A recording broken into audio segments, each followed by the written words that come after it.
faces when I talk, but they also understand in case you would rather have your privacy and not be recorded while having a video on. So I just advise you, the video is, there's a recording of this session.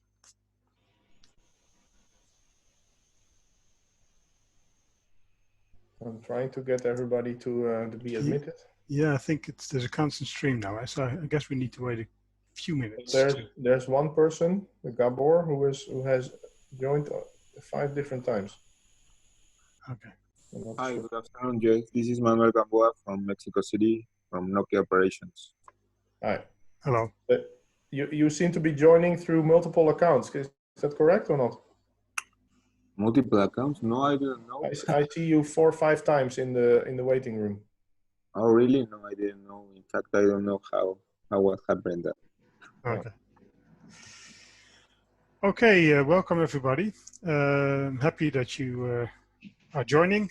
I will explain a little bit how this session works. The session is being recorded. We'll start with the small Mentimeter question, just to get things started, to get warmed up a bit. Then I will give a 30-minute presentation on sustainable supply chains, and then we'll have a discussion. And during the presentation, you can pose your questions via chat, and the moderator, Albert Veenstra, who's also joining this session, will help to get those questions up front and to moderate the discussion. So let me start with the Mentimeter, which is pretty straightforward, but could be quite instructive, just to get to know a little bit who I have in front of me. So it's very basic questions. Well, the title of the presentation, Sustainable Supply Chains. So what keywords come to your mind when thinking about sustainable supply chains?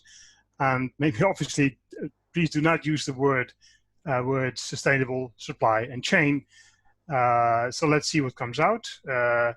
We will use Mentimeter for that. So you need to go to this website and use this code. It's pretty self-explanatory. You should get a question allowing you to enter a max of 3 keywords. And then those keywords will show up. Well, you can already see people have already been able to do this. You can see now the words popping up. Actually, I'm going to well, let's just continue. Please make up your own keywords. You can look at the screen as well, but then you're going to self-propel the first keywords. Okay.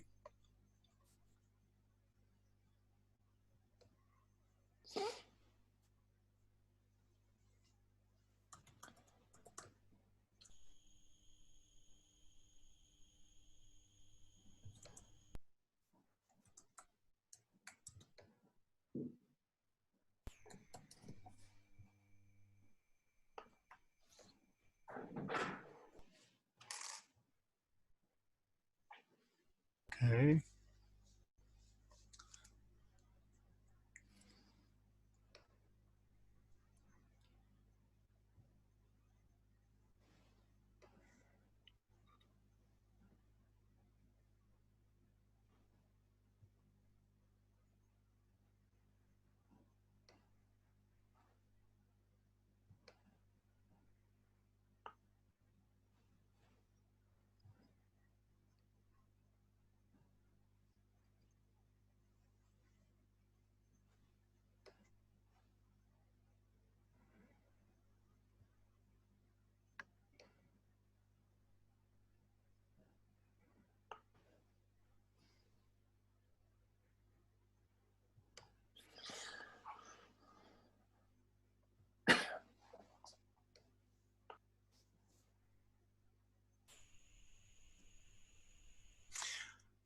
Well, I guess I'll start talking briefly just to respond, let's say, to the words that come in. And as you can see, a couple of words already start to be in the centerpiece. Circular is there. Obviously, that refers to circular economy or closed loop supply chains. We'll touch upon that. It's not going to be a very dominant topic for today, but it's certainly something where we as a group have worked on quite a lot. Ethical, yes, this is something that we're going to touch upon. It's one of the aspects, it is one of the values that are relevant when we consider sustainable supply chains. Carbon, yes, environmental aspects. Logistics, well, as part of supply chain management, will play a role. And then there are quite a few words around, so there's quite a diversity of words as well. Responsible sourcing, back to local, technology, CO2, which is the same as carbon, obviously, human rights, blockchain, yes, that's something we're going to discuss. Green energy, yeah, emissions, accountable, yes, responsible, accountable, certainly something that we're going to touch upon. Resurrecting, I'm puzzled, but let's see if that comes back in the question maybe. Interoperability, yes, regarding supply chain visibility. Cost reducing, yeah, to some extent. Efficiency, intermodal, yes. So there's a whole cloud of words already. We only have 31 people in yet. So maybe I'll get back to this later at the end, because it seems that people are still maybe processing their words. Maybe it would be nice to get back to that after the presentation. So let me start with the presentation. Sustainable supply chains, right? So what are we going to do? Actually, I would like to present a number of guiding questions here. So what is actually the problem that I would focus on today? And what's the role of customs in that respect? I'll touch upon that, as this is a series of webinars that is related to the customs and supply chain and management compliance program. What is chain of custody? That's going to be a notion that I would like to discuss in more detail with you. And in that respect, how should we map and certify supply chains? So the whole idea is that we want to study these sustainability values and understand how supply chains can account for that. And then paraphrasing quite a well-known notion in supply chain management, what is the right supply chain for your product? What is the right chain of custody for your product? And of course, I'm going to explain all these questions throughout the presentation.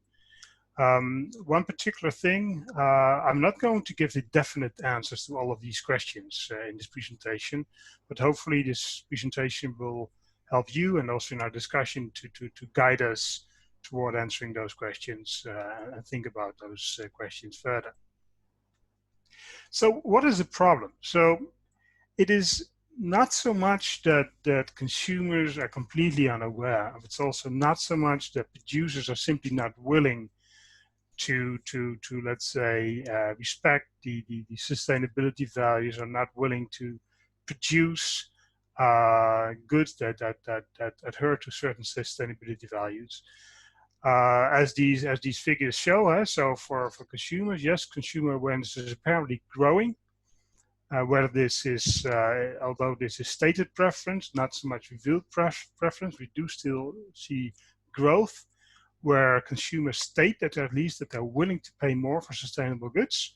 And that can mean a whole lot of things. We'll come back to that later. Right? That can be goods which, let's say, are reflected by low carbon emissions, but also ethical values, good working conditions along the way in the supply chain, and so on, fair trade, for instance.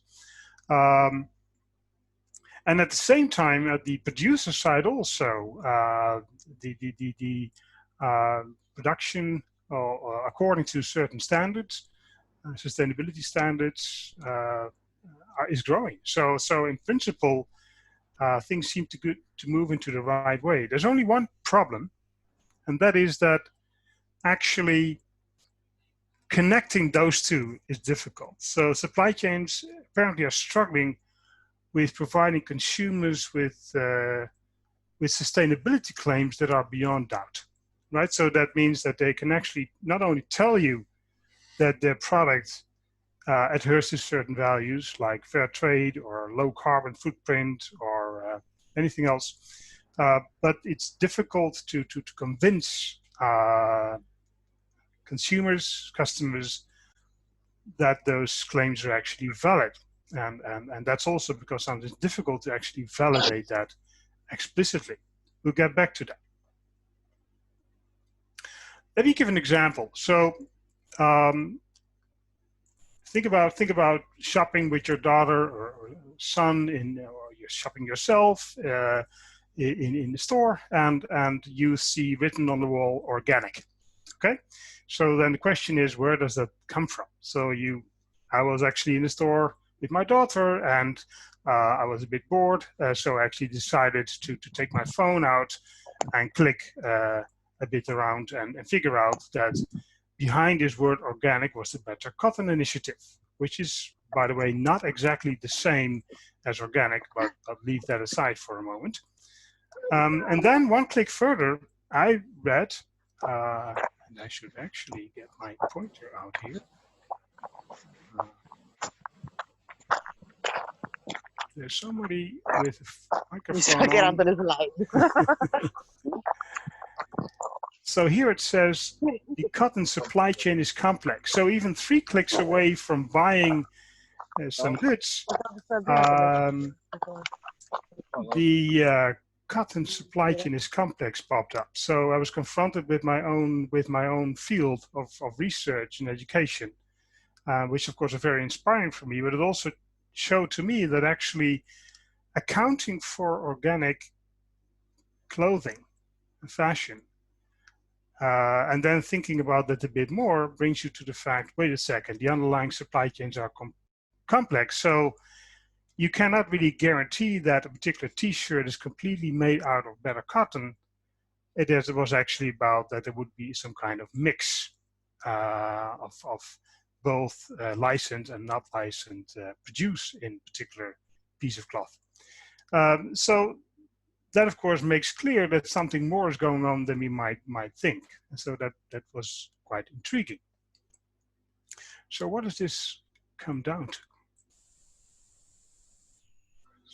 Me too.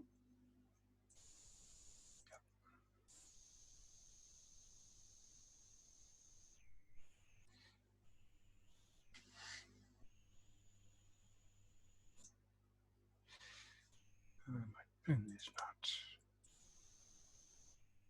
connected. Sorry. Oh.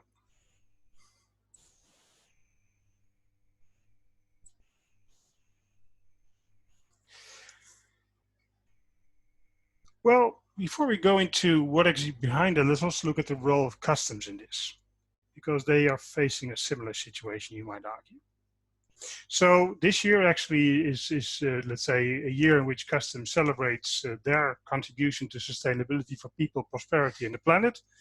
And in fact, in the news item of World Customs Organization, it was also highlighted that well, existing tasks of customs are actually in support of the United Nations Sustainable Development Goals.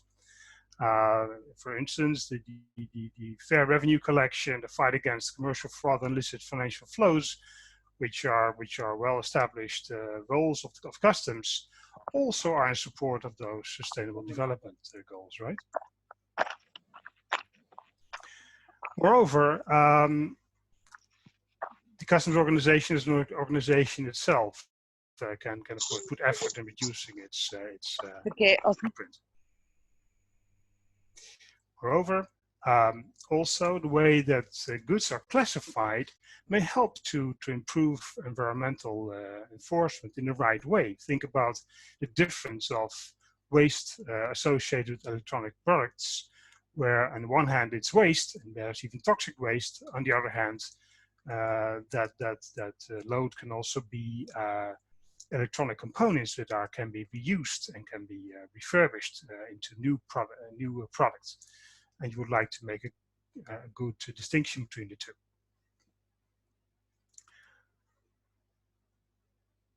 But also the enforcement of multilateral environmental agreements, for example, fighting illicit trade and illegal logging. I'll come back to that in a moment.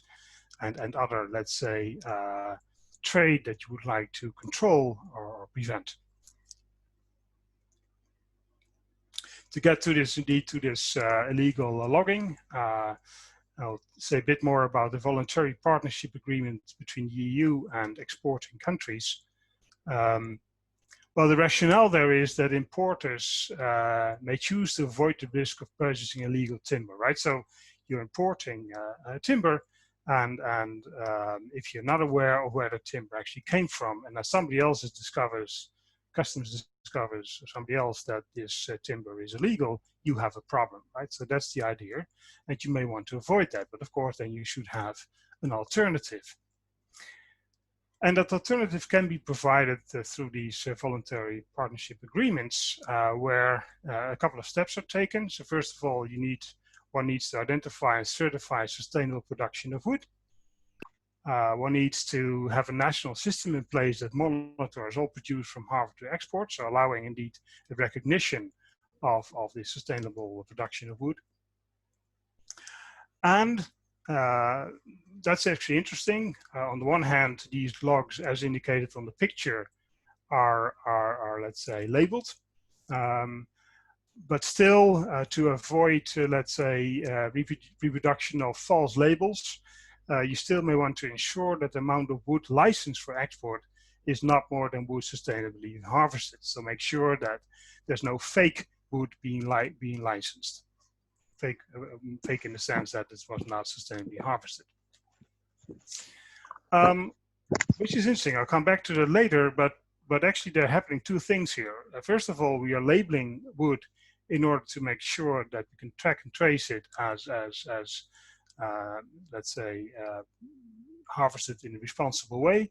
On the other hand, we also have some kind of understanding that the input of sustainably harvested wood should never be lower than the export or output of that wood, right? So there's some kind of balancing going on there. So in fact, we want to avoid leakage of unlicensed woods into that responsible system through, for example, mislabeling. And you can ask yourself the question of what is the role of customs in all of this. So how can you scrutinize imports using this system, which I think by itself is interesting. Now, customs in this list of things that I showed earlier, some notion is taken of let's say, supply chain visibility, and that's also where customs has been quite active. Referring to the data pipeline, I will explain that a little bit. That has been developed in some projects, which our university, but also TU Delft and other organizations like various customs organizations, among which are UK and Dutch customs, have contributed. And the idea there was that to create this supply chain visibility, that by industry, by supply chain partners, that may actually be very helpful to create confidence with customs in the validity of declarations through supply chain transparency. And so why is that? Well, first of all, such transparency in the supply chain, for example, showing documents that have been generated throughout the supply chain, consistency checks in operational systems will be helpful to see, okay, whatever is being declared is actually happening in the supply chain, and what is happening in the supply chain is also consistent, which shows some level of control in that supply chain. Apparently, the supply chain partners know what they're doing. But it also allows to see who is actually involved in the supply chain and see whether they're certified or not, and what is their, say, reputation. For the industry partners themselves, it actually gives them the opportunity to improve their performance by sharing data and to manage their risks better, which also, of course, again, like being in control, will help customs to understand that this supply chain is in good order and in control. And this may indeed mitigate the impact of customs interventions, because maybe there are less interventions, but also they may be moderated by a good understanding of what actually the possible impact is. I think, for example, about high value goods, where customs intervention may of course always happen, inspections, but where at least something is known about the nature of the goods and how they might should be treated upon inspection. Now, what is chain of custody? And that relates to the thing that we saw before. First of all, that we can actually track and trace products. Secondly, that we might want to balance inputs and outputs. And that we want to create visibility in the supply chain. And for that, all these things, chain of custody is relevant. So let's go over that a little bit. There are various forms of chain of custody. First of all, we have identity preservation, and that's the one which is most well known. In this case, when we have sustainable and non-sustainable sources, or at least the ones that are not licensed, we basically keep track of individual shipments of individual items. That could be products, but it could also be bags of coffee, for instance, where indeed those products are usually labeled and can be tracked and traced. So their identity is preserved along the journey in the supply chain. One form which is a bit similar but different in the fact that the identification of individual products need not be maintained, but there the sustainable source products are at least segregated from other non-sustainable sourced product or non-licensed product, right? So there could be some mixing going on, but at least what is being assured is that sustainable is only mixed with sustainable, and that's what we call segregation. But in another case where again, the identity of the product is not preserved, but now we actually do allow a sustainable sourced or licensed to be mixed with non-licensed, and this may actually be unavoidable. And this is exactly the reason why we look at this. There we realize that this is maybe need be unavoidable because, for example, in a local factory where cotton or cacao beans are being processed, it is simply not possible to segregate these two source channels because then you don't have enough volume. The one thing that you can do is account for the amount of sustainable sourced and non-sustainable sourced inputs and keep track of that. And so at least you can claim that, for example, half of the produce that has been produced is sustainably sourced. In another situation where you're not able to keep track of how much actually goes into the system physically, you might still decide to have some kind of claim regarding the content of your product that actually has been sourced in a sustainable way by actually buying credits. So now you completely turn this into you could say you turn the sustainability into a transaction, into a credit that you can sell and buy. And then if you buy enough of those credits, you can label your product as being sustainable. In all these, there are two remarks to be made about these four systems. First of all, in all cases, if you buy sustainable produce as a consumer, you will help the sourcing of sustainable produce. So in a way, you're always doing good. The only thing is that you may only be willing to buy a certain product if identity preservation holds true. This may, for example, be true with organic food. You will simply not allow a mix of organic with non-organic because you think it tastes worse. But for energy, we're quite used to, for example, mass balance. We accept that we consume electrons which are not necessarily sourced in a just renewable way. As long as we know that our purchasing stands for sourcing of renewable energy. Also, in all cases, you need to have some kind of visibility or accounting system. In identity preservation, you need to make sure that the product is being tracked and traced. In the case of mass balance of book and claim, especially in the case of book and claim, you need to make sure that those credits are not spent twice. So just like with Bitcoin, you need to make sure that the currency that you're introducing is not spent multiple times. So one credit is not sold to two, let's say, shipments of goods. Now, this chain of custody has been developed. It started with Niet in the wood industry, but of course, its original meaning has to do with forensics.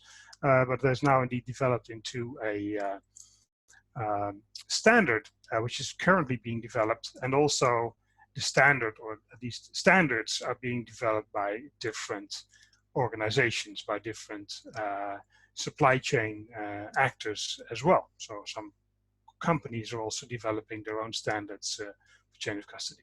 But this is let's say, development of an ISO standard by one of the standard organizations. And indeed, this chain of custody comes back when you start talking about product labeling, or about let's say, creating claims around your product. A good example is fair trade. These two logos, left and right, of course, are different, but you may not know the difference. And this indeed has to do with the fact that the difference lies with chain of custody, where the left-hand side, the black one, indicates segregation. So this has to do with the chain of custody that we discussed before, where sustainably or fair trade source produce is segregated from other produce, while in the chain of custody mass balance, mixing is allowed.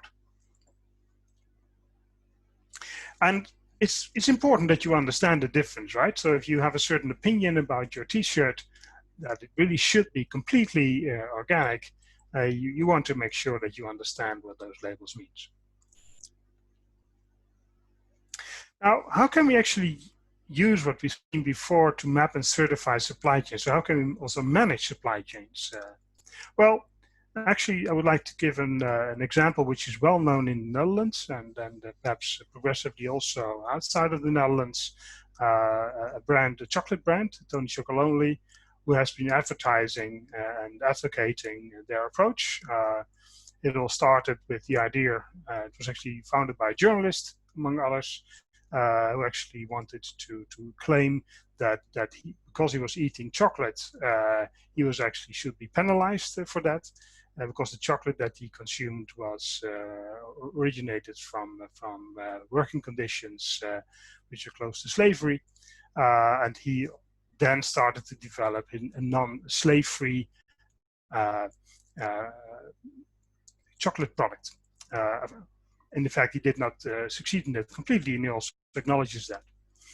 And here's the problem. So if you look at the left-hand side at this figure, what you see is that three phases in the supply chain, roughly indicated here. One is that there are many farmers at the top side, and then actually it all converges to a few trading partners, to a few trading companies, who then distribute their goods again to a lot of consumers via retail and other brands. So the problem is that wherever these products come from, whether they come from farmers that have produced according to certain standards or not, or where certain standards in terms of fair trade or other values have been produced, it all comes together and gets mixed, and then nobody knows anymore what is what. And this is something that creates problems if you want to sustain a brand which is guaranteed, for example, slave-free.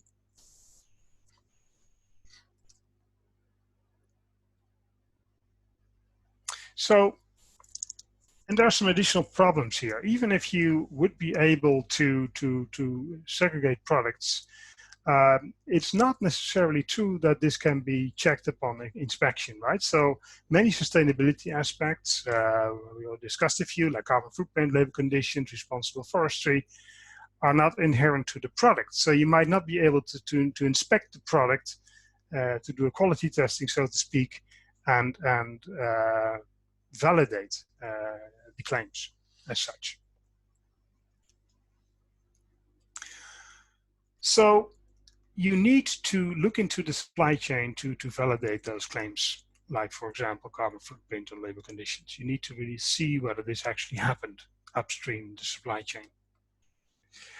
And given those different ways in which supply chains are organized, where mixing may occur, for example, we need to think carefully how we should share data about product quality, what it actually tells us, whether we can preserve the identity of the product. We can also think about how we should apply blockchain if we want to apply it. I already mentioned that you can either track and trace a product. When we have identity preservation, that's where blockchain applications are pretty self-explanatory, where they have also been applied mostly. But if you think about mass balancing, we're talking about a completely different need for visibility in the supply chain, where again, blockchain might be applied. And if we look at the book and claim situation, then we actually talk about currency. So then actually blockchain can be applied, but then much more in the spirit of, for example, Bitcoin. Now, how should we go about doing this? Well, to give a little bit of an idea, here's a very simplified version of a very complex supply chain. So in the top, we see that we have suppliers that either provide us with a certified premium quality produce, let's say fair trade or low carbon, and we have base quality produce, which would be not being licensed, for example, with or certified. Unfortunately, in the supply chain, as happens in many cases, the produce get mixed by the trader. And then the goods are sold to two different markets, where one market, which is quite sensitive to sustainability claims, what we can call as a premium brand, but also one where a basic brand is being sold and the customers are not that sensitive to it. The problem is that there is no incentive for the trader to actually buy a lot of the certified premium, because the mixed produce is also sold to customers who do not care. And so there's not a self-explanatory reason why you would invest in that, given let's say, this selling to all these markets. Now, one way for the premium brand to resolve this could be to actually develop a dedicated channel. And that's also something that, for example, Tony Chocolonely has been aiming for. They just create their own channel to get the right chocolate in directly to our market and to our consumers who want to have, let's say, good quality produce, or let's say produce that satisfied certain sustainability values. Now, this is actually quite expensive, and you can struggle with, you probably will struggle with this unless you have a quite large volume, because a dedicated channel will have lower volume and will indeed cost more. So one other way is to incentivize the trader, to actually create a financial incentive with the trader to actually start sourcing the certified premium produce and bring that into the market. There will, however, be some leakage also to the basic brand again. So if you source more of the quality produce, let's say fair trade, then that fair trade will also land with the consumers that do not care. One way to resolve that is to bring in another chain of custody, actually by creating tradable credits to, let's say, account for the amount of responsible produce that is brought to the market to consumers that do not care, and actually just convert those into tradable credits that can then be bought by the premium brand that wants to uphold its sustainability claim. So there are various mechanisms inspired by the chain of custody to manage, let's say, the flow of goods through supply chains and to promote the sourcing of produce, while there is a variety of consumer willingness to pay for this product. So, thinking about how to further design supply chains, there are other aspects as well, and these are actually quite interesting. If you've been working with supply chains, for instance, realizing that think about deforestation, we all know about the fact that deforestation can be mapped literally by satellite photography, satellite imaging. But think about supply chains here. So the spread of agricultural activities and deforestation, if they are aligned for certain produce, that will of course help us to understand to what extent a particular supply chain results in, for example, deforestation. And this can be done for other things as well. You can think about, for example, supply chains that need water, in which certain processes need water. So then you want to check the mapping of the supply chain, the geographical sense, and how that relates with vulnerable areas where water is scarce or where certain activities could also be affected by climate change. Another thing in supply chains is that who's actually going to take responsibility to uphold those values, and what is the role of visibility there, and what kind of visibility system is appropriate. And as said, the type of chain of custody that we have in mind will determine what kind of visibility system we'll need. So the data pipeline that we talked about earlier will, in principle, assume identity preservation, but other visibility systems like accounting systems that keep track of mass balance can also be used to uphold the chain of custody for supply chains in which products get mixed and where identity is lost. So, as to conclude, what we see is that supply chains and the way that they're structured will determine what kind of chain of custody is applicable. If product mixing is a natural part of the supply chain, identity preservation cannot be upheld. So are there particular products characteristics which are relevant to determine this? Well, we saw that for cotton it might be different, but maybe we should actually strive for some kind of segregation for cotton instead of mass balance, but that could be intrinsic to the product. So what other supply chain characteristics are relevant? We already saw that the amount of partners or parties in particular stages of the supply chains can actually determine how the chain of custody will look like. If you have a very low number of traders that dominate the world market, that will have a certain effect. And our supply chain has particular geographical characteristics relevant. The spread of agricultural activities, activities that need certain resources that are scarce and that may deteriorate the environment, for instance.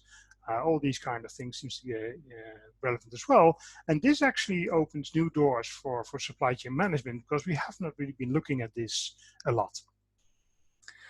And then when we talk about visibility solutions, I already mentioned this.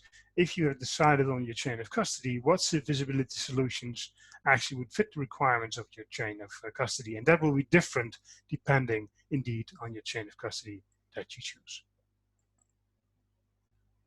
So that was my presentation. Here are my contact details, but I think we will also move to the chat, and I'll try to get my to get visible again, everybody. So the chat. Rob, Norbert, you will take over. Eh? Well, I will just read some of the questions. If I suggest we put the questions in the chat and not open up microphones because we have 100 people and that's going to become messy. But there was already one question, which is, do we make the slides available? Yes, we do. Right. So are there any questions for Rob? We still have about 20 minutes.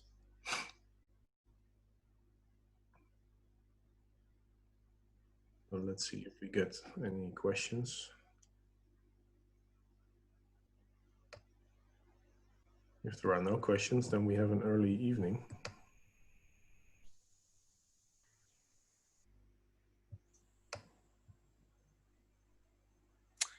I see some questions.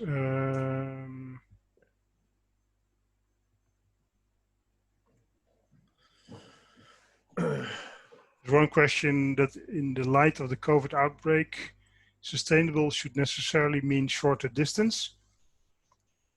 Yeah, I think there's quite some discussion on the effect of COVID on the supply chains, and it is in a way related to this topic because the whole problem that I'm sketching here also relates to the, let's say, global character of supply chains and the problems that the complexity and lack of transparency in supply chains is also caused by longer distances, if you want, meaning different things, I guess, not just geographical distance, but also other types of distances, cultural differences, and so on, cross-border trade that happens.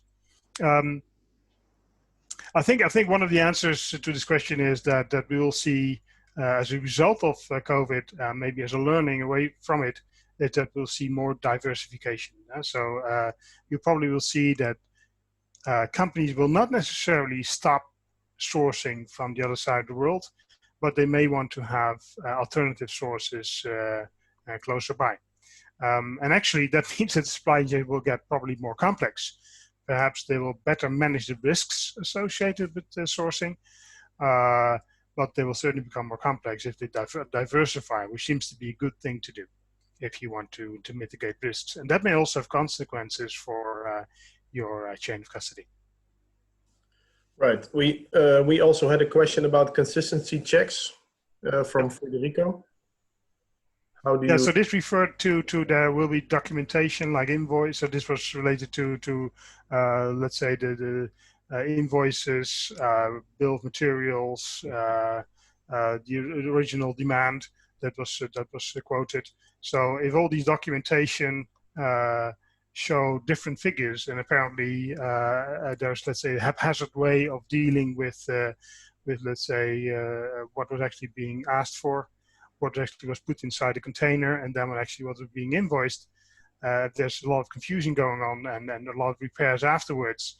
Then, of course, you can imagine that customers might think, wait a second, what's going on here? People seem not to be on top of things. And that might show that the supply chain is not as much in control as everybody would like. So that was the story about these consistency checks. So the further question was, is there a global organization that recognizes supply chains as sustainable? So I guess this is a question about labeling, right? Yeah. So this is a very good question. In most cases, even if you take something like carbon footprint, yes, there is the Greenhouse Gas Protocol, which is recognized at a very large scale. But there also seems to be quite some competing standards.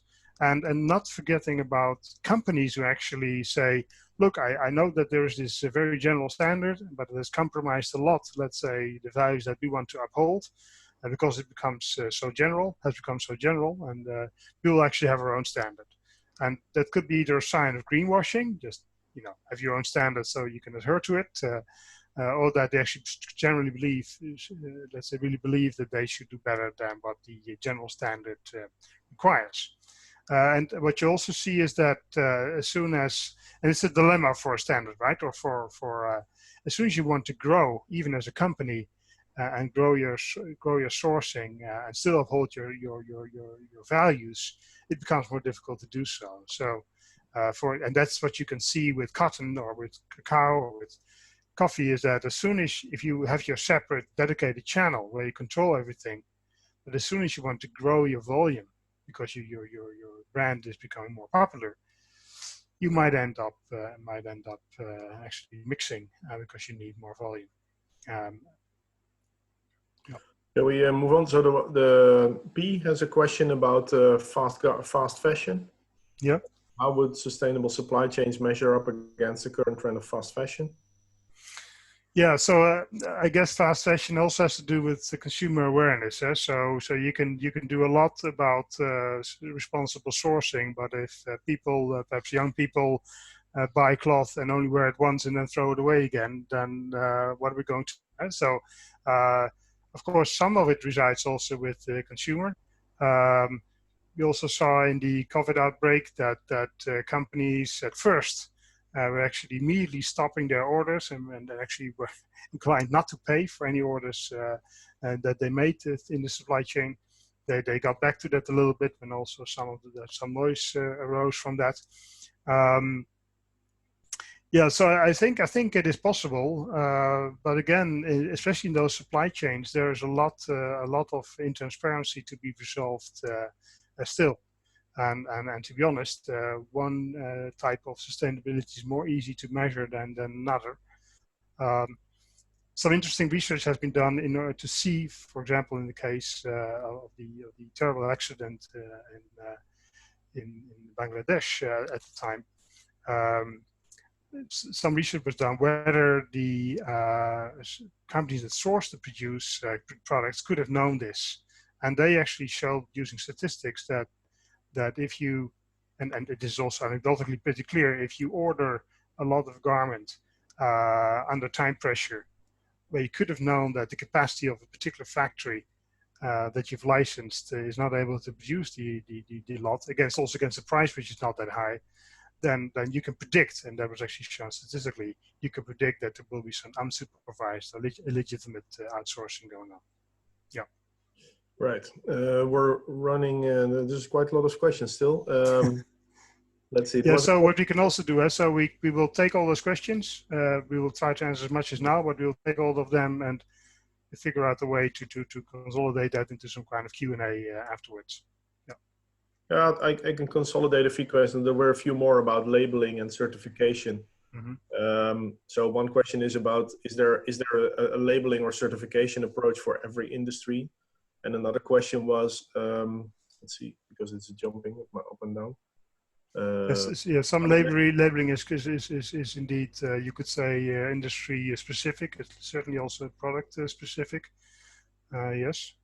But and also a question was, are there other approaches than blockchain and labeling to verify standards and product quality or sustainability, perhaps?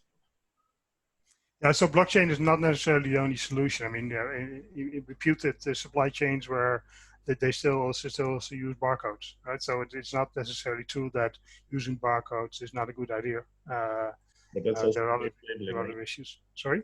But that's also a way of labeling. But what about biology related?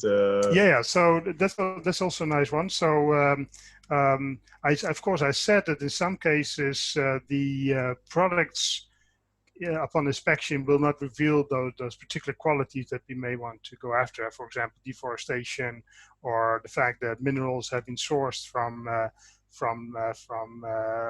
in conflict areas, so conflict minerals. But actually, in some cases, like with conflict minerals, you may actually use a spectrograph to figure out the product profile, which with small spore elements. And note, and if you have a list of licensed mines, you can actually look at the profiles of those licensed mines and figure out if the product that you have in your hands has been sourced from those licensed mines. And if not, it apparently was an illegal mining activity. Yeah. So and maybe in the future we will can use DNA or other very, very advanced methods to figure out a particular product is sourced in a certain way or under certain conditions. Maybe in deforestation, you can figure out that there's still some kind of carbon on the product. These experts were able to distinguish produce from a land that had been deforested by fire.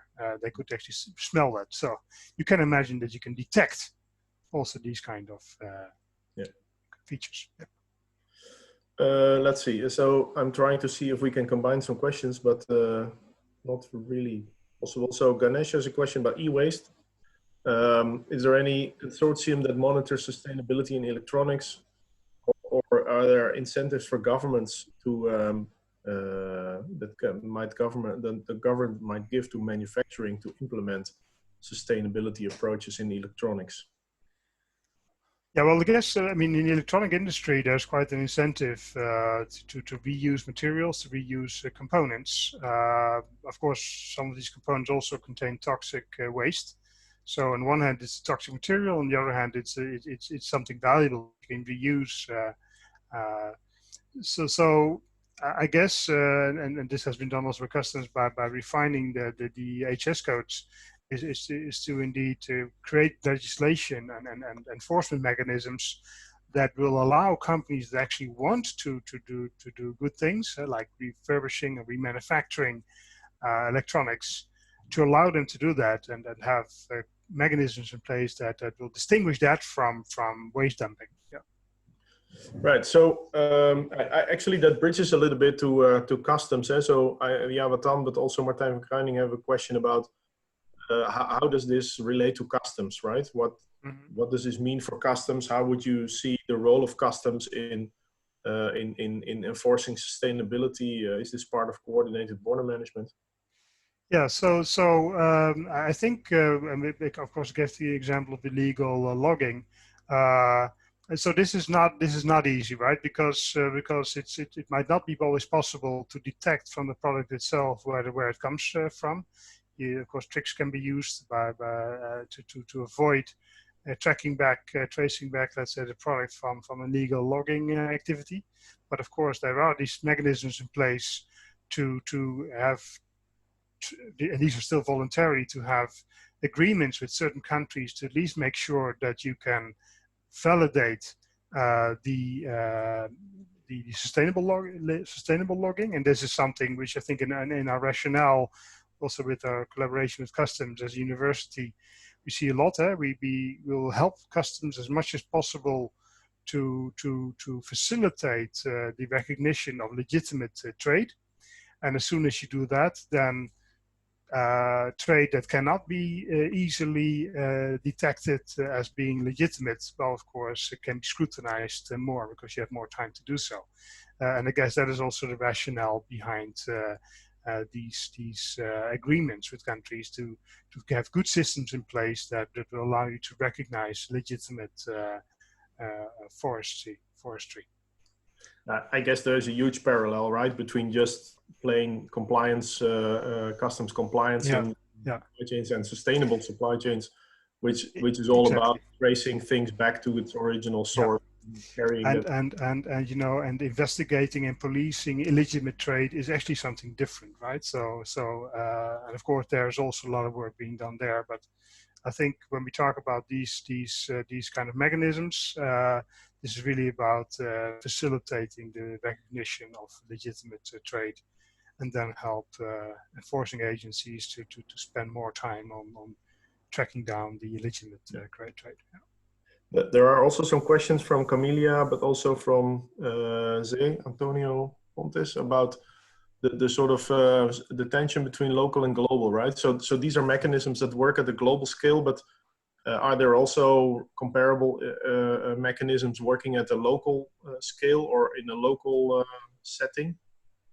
And is that related to global or local control of supply chains? I guess. I think, that's a good question. There are a couple of things here. When we talk about sustainable values, I think in some cases there are efforts needed to have a good understanding of what those values should look like.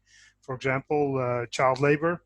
At some point, of course, people started to make a distinction between child work and child labor or slavery, and recognizing that if children work in a family setting, which is okay work, but it helps to sustain the family in their basic needs, we should carefully distinguish that from let's say slavery or child labor, which should not happen.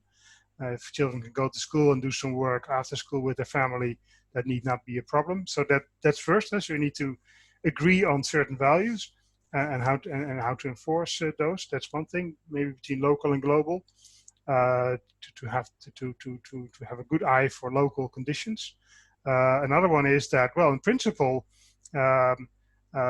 looking at those satellite maps, we need actually quite a detailed understanding of what happens on the ground. So